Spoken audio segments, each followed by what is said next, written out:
Welcome to Dig on America, where we speak truth to power.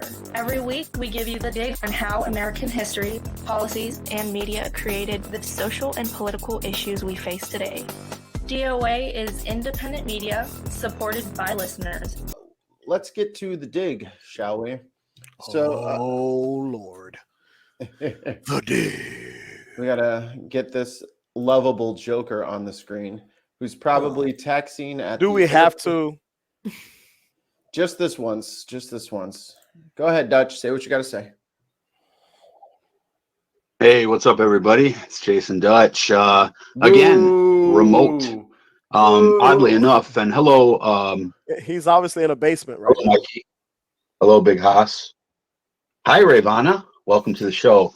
Sorry I couldn't be there again with you guys this week, but I am again in Chicago, and again we'll be flying back to California while the show is being recorded. So I wanted to jump in real quick and bring you guys today's dig. As you can see, I am podcasting from a literal clusterfuck here. Oddly, my dad is like a big freaking hoarder. That's his room. Office, but it's full of old boxes. Like there's literally boxes in here of like a Magnavox television from Service Merchandise in the 80s with Service Merchandise. Hey, that's a good ass TV. You need to hold on to that. That's a nice collector's item, man. You gotta sell that. Yo, I'll take it off his hands if he don't want it. I'll buy it. You can put something on it. The Magnavox itself is long gone, like thrown away decades ago. Oh. But some reason he keeps the box, the receipts, and the warranty, all the styrofoam, the packing. I mean, it is pristine. If anyone is interested, we have a whole bunch of that stuff. That's a good box for a body. So let me get into, and I will be back on the show next week. Next week will suck. All right, so let's get into today's dig. Personal day next week. All right, so today, now my 8th grade social studies teacher, Mr. Humble, taught me things that turns out, after doing my own research, Jesus, stop it, is not always the whole history. And today we're going to dive into the really often undiscussed topic of the U.S. credit system, its origins, and how it impacts us today. And hopefully that will generate a cool conversation. So now your credit score is, for better or worse, and usually worse, one of the more important numbers in your adult life. It dictates if you can get a loan, what rate you'll pay on a loan, and at times, whether you can go to school. Its largest impact is that it determines if you can ever own your own car or even more a home, and might even determine if you get that dream job, flying into space with William Shatner. But how did this number come to be? So what secret Illuminati deep state council concocted this evil cauldron full of information that they now use to judge our life like an evil overlord? So perhaps it was the Rockefellers, perhaps it was J.P. Morgan, the Joneses. Oh, it must be the Clintons. That's right, it's the Clintons for sure. Oh, actually, you know what? It's not even the Clintons. As big of knuckleheads as they can be, they're not to blame for this. So in ancient times, you kind of knew who had good credit and who had bad credit, because ever since the money lenders, at least those that survived Jesus's rampage at the temple, would either get paid back, or you'd be in jail, or you would be dead and therefore unable to get a loan. More recently, now that system obviously not good, but more recently, however, credit was very much a social construct called social credit, a controversial method that is making a comeback in both China and in Black Mirror on Netflix. So for the first couple hundred years of U.S. history, this is how credit was doled out. Potential lenders would usually rely on character judgments. Maybe the person who walked into their office always paid their bills on time, but the loan officer just got that little sneaky suspicion about them and didn't like the way they conduct themselves, or didn't like their shirt, or skin color, in which case, no soup for you. I'm sorry, no loan for you. Equifax is the oldest of the three credit bureaus, dating all the way back to 1899, when it was known as Retail Credit Company. They were the ones making decisions based on social perception largely, and they would collect all manner of information about potential credit seekers, not just limited to financial information, but also including personal details like marital troubles, ethnic background, race, religion, late night activities, and Brown political chicken, brown opinions, often cow. compiled from friends, family, employers, neighbors, and those who may not be a big fan of you, maybe the milkman you stiffed. That Giggity. database continually grew until being digitalized in the 1960s for all to see. Consumers, it turns out, were not huge fans of this. Americans like to bitch. And then, Hell yeah. you know, since maybe you didn't return your neighbor's shovel or you borrowed his wife, both not good, but I don't like how we just compared wives to shovels. I'm just gonna go ahead and throw that out there. There's another word for shovel is a hoe. Mm. See how he's trying to slip the triple and quadruple entendres and his misogynistic entendres into the shit. We own you, Dutch. Keep it up. Yep. Look at his fucking face. Look right at his smirk. now. Look at that sneer. It's not even a smirk, it's a sneer. Oh yeah, that's definitely a sneer. Looking down his nose at people. Damn, oligarchs. with that 1983 box behind him with duct tape. Look at that beard. Terrible. maybe not an indicator of ability to pay back a car loan. Enter the Fair Credit Act of 1970, which gave consumers more privacy and streamlined the information over time to financial. Oh, by the way, Rayyvana, anytime you want to cut in, just let me know and I'll pause it. Okay, I was thinking about cutting in when he compared women to shovels, but you guys covered that quite well. So we got you.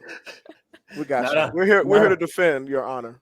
Not on our watch. Just he's despicable. I don't know why we suffer him.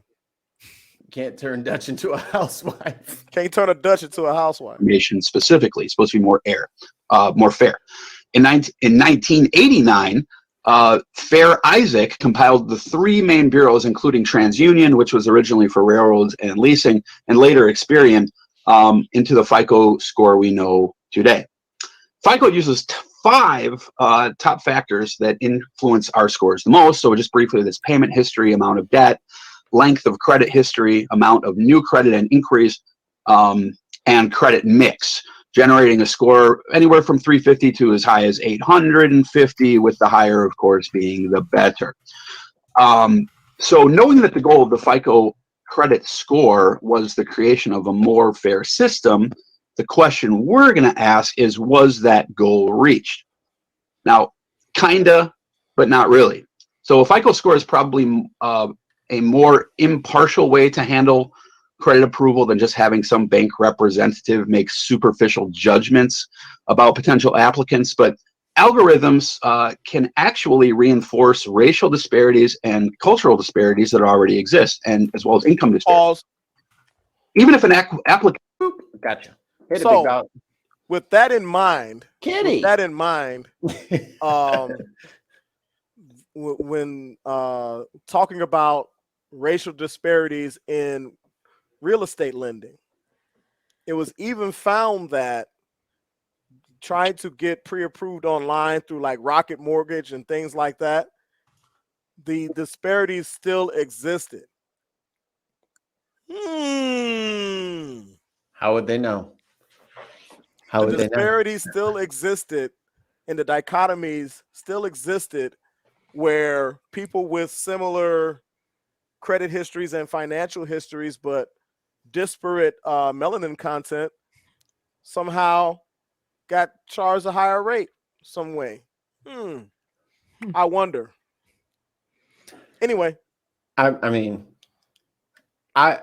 growing up, I didn't go to college, and I just went straight to the workforce, and I had family shit I had to take care of, so I couldn't justify my mind. You don't have to justify anything. Well, I don't think I've ever said it, so I think I should say it.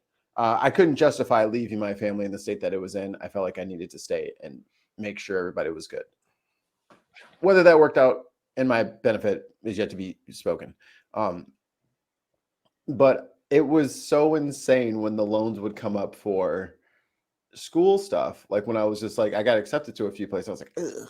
And then the loan will be, ugh. Ooh, can't do that. Can't do that anyway.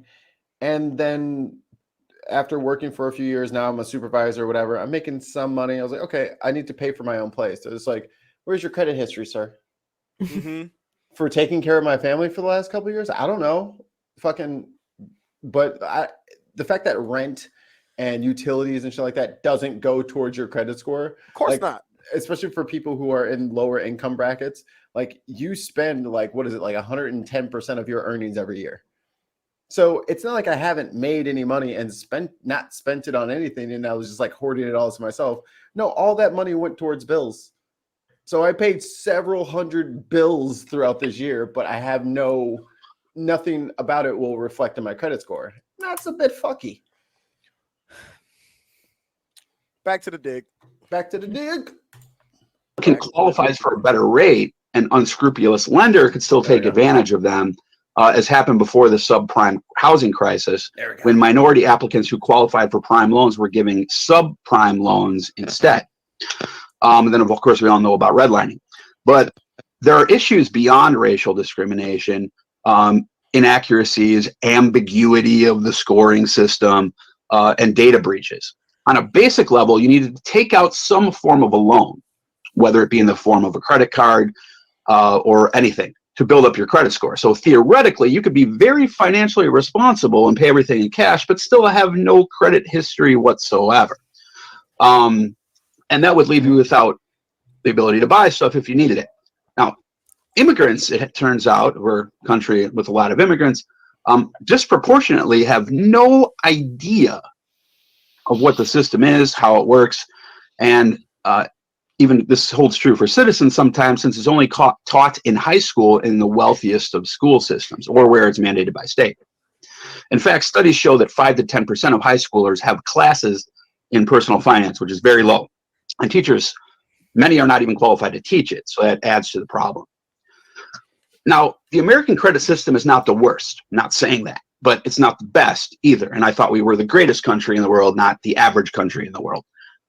Criticisms include discrimination against prospective employees, rejection of rental applications, racial bias, poor risk prediction, manipulation of algorithms, and overall immorality are some of the concerns raised regarding this system. The scoring system itself has been studied as a form of classification to shape an individual's life chances, a form of economic inequality.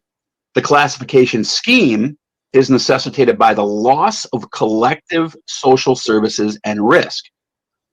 The credit scoring system in the United States does have some similarities still to the credit system that's going on in China, but the use of credit information in connection with applying for various types of insurance or rental applications has drawn really, really deep criticism here. And that's because obtaining and maintaining employment, housing, transportation, and like mandated car insurance are kind of things that, especially with car insurance, where you're like mandated to have that by law. So if you're going to keep people from getting something that they're mandated to have by law, that could be problematic. And then it goes down to, what are your human rights, right? You have the right to own a home, or right for someone to say, we're not even going to rent to you because you're a 568 and I can get a 620, that sort of thing. So what are the ethics at on that? But here's my thing. What the fuck is the difference between like 40 points? Right? Like honestly, like what are the lines that are drawn? And who the fuck gets to draw the fucking lines? Right? Because if it's literally like the difference is between like a 580 and a 620 is like one missed payment over like 8 years, then how the fuck does that tell you whether or not someone's gonna pay out their loan or not? Like that is not a good enough fucking credit is like fitness. It's so easy to lose points. A company decides they're gonna run your credit for something. Oh my God. To decide if they're even gonna call you about something, maybe as a telemarketer. Bam! 15, 20 points gone. You know what I mean? You have one late payment on your mortgage. In 7 years of paying a mortgage, they'll knock you 70 points. And then each month that you are paying on time is like a half a point. You know what I mean? It's the classic analogy for me is fitness. It's so easy to get out of shape and so hard to get back into shape. And credit is the same way. The slightest little thing, even if it's valid or invalid, is You're still fucked. They hamstring you. They cut your Achilles off, and then you're trying to rebuild, and you've got to jump through hoops, write letters, dispute, and all kinds of stuff. Envelopes and stamps. I got time to be writing. It's crazy. It's crazy.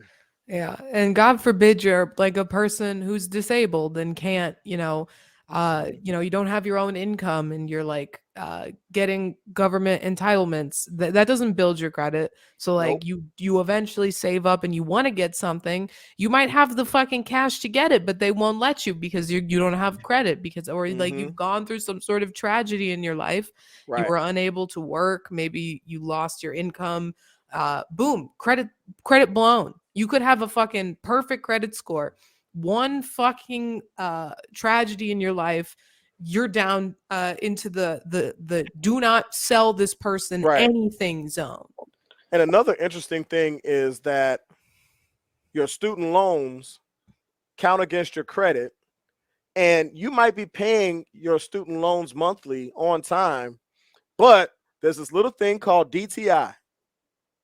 And if you went to a great school and you amassed $120,000 in student loans, now you might be paying every month on time. That's great, but hey, you still owe $115,000, and that counts against your debt to income ratio. Mm-hmm.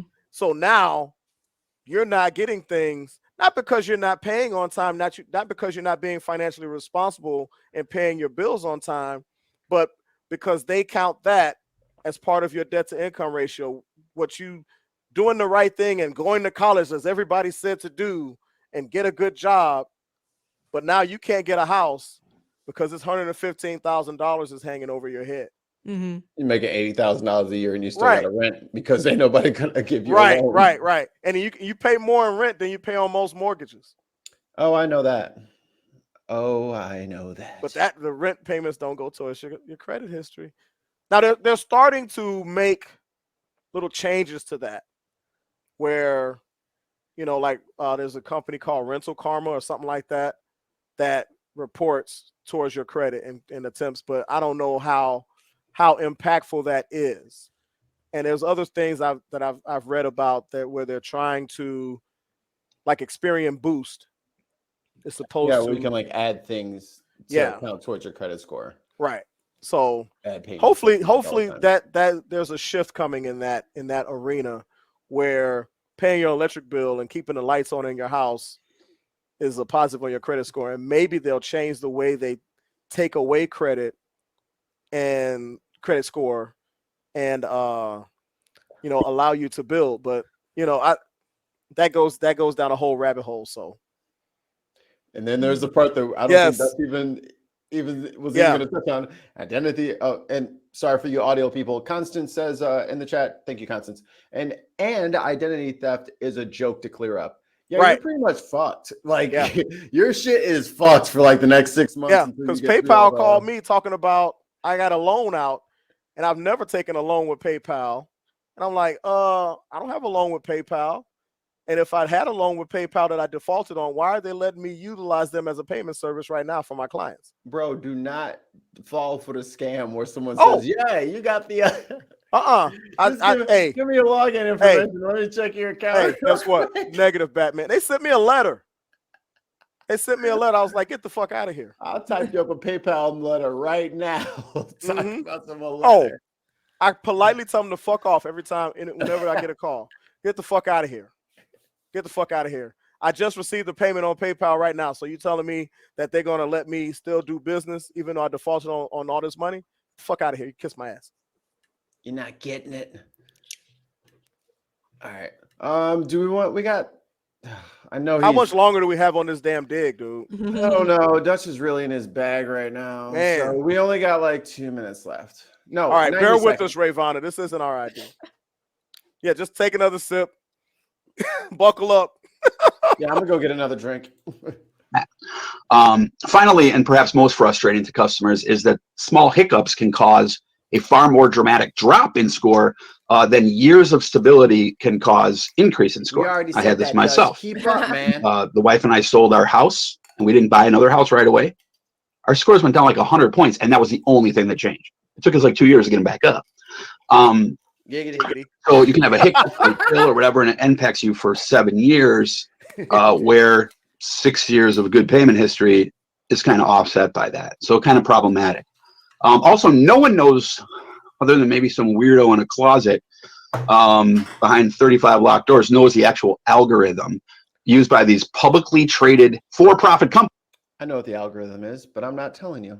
Which should be You noted. gotta take one of them pills, man. You gotta take a red pill. Allowing lenders to charge rates up to 15 times higher for those with the lowest scores who tend to be poorer than those with the higher scores who tend to be richer, Pause. further widening the economic gaps that we... There it is. Lost my mouse. Hit Why in the fuck do lenders and things like that charge people that are a higher risk to pay, quote unquote, higher risk to pay off a debt more than you would pay that you would charge somebody that's a lower risk? You would think that you would say, wow, their credit's not that great.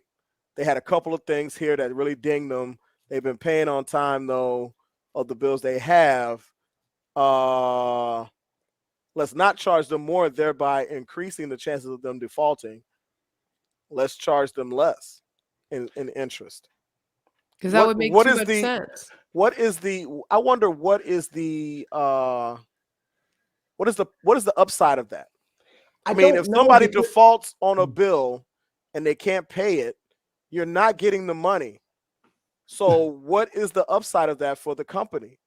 I think for if it came to like the rich people accounts and the poor people accounts, I'd probably go after the rich people for like bullshit fees and all that stuff first. Because they'll pay it. They're not going to fight you. They're not going to miss $35. Right. But 20-year-old me, I knew where every red cent it was going in my fucking bank account. I needed all 35 of them dollars. So I knew exactly how, like, let me slide. I don't understand that logic. Yeah. And it comes down to humanity. The big difference is like the rich can afford attorneys, right? To keep them on retainer or whatever, who know exactly like this is not a legitimate charge. Like they have someone in their corner who can, they don't have to worry about it. They're gonna fucking put this burden on someone else. They're gonna pay them to take care of it.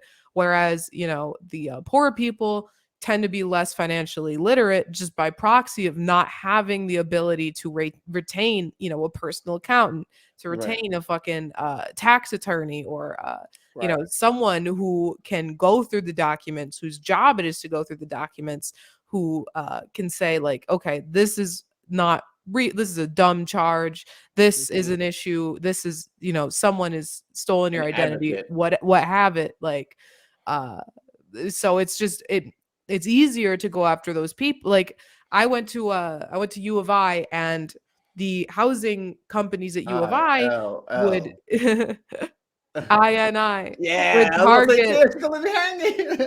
they would target the fucking international students because they knew the international students had less of a grasp on the English language. They knew they had less of a grasp on the legal system and would just pay these fees. They knew they would just pay them because they weren't going to fight them. They didn't know that they were like illegitimate fees.